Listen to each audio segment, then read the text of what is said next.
উচ্চারণের জন্য আমাদের শ্বাস প্রশ্বাসটা কিন্তু একটা গুরুত্বপূর্ণ ভূমিকা পালন করে। কোনো বক্তব্য রাখার আগে আপনাকে ডিপ ব্রিথ নিতে হবে। দেখুন, উচ্চারণের জন্য আমাদের কোন কোন বডি পার্টসগুলোর প্রয়োজন?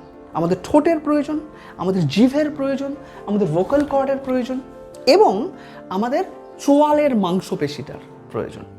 তো সেই জন্য এই জিনিসগুলোকে কোনো একটা বক্তব্য রাখার আগে এগুলোর একটা ছোট এক্সারসাইজ করে নেওয়া দরকার।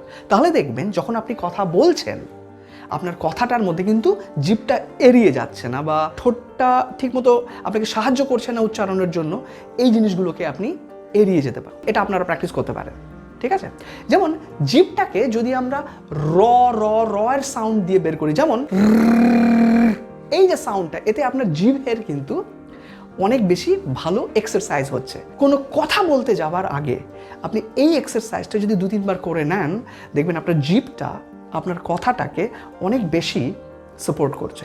ভোকাল কর্ডের জন্য আমরা ব্যবহার করতে পারি গানের সুর। আপনি কোনো একটা সময় গান গান, যদি আপনি গান করেন তাহলে দেখবেন আপনার ভোকাল কর্ডের যে ওঠা নামা যেই জিনিসগুলো আছে সেই জিনিসগুলো কিন্তু আপনার কথা বলার ক্ষেত্রে একটা সাপোর্টিভ রোল প্লে করবে। আর একটা বিষয় বলি, কথা বলার সময় আপনার শ্বাসটা যেন আপনার বুকের ভেতরে পুরো মাত্রায় থাকে, ঠিক আছে?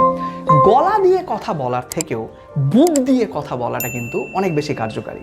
সেটা তখনই সম্ভব যখন আপনি ডিপ ব্রিথ নেবেন। এবার যখন আপনি কথা বলবেন দেখবেন আওয়াজটা কিন্তু আপনার ভেতর, বুকের ভেতর থেকে, যেটা ইংরেজিতে বলে ডায়াফ্রাম থেকে আপনার আওয়াজটা বেরোচ্ছে এবং সেই আওয়াজের ক্ল্যারিটিটা অনেক ডেপথ, মানুষ অনেক বেশি সেটাকে পছন্দ করে।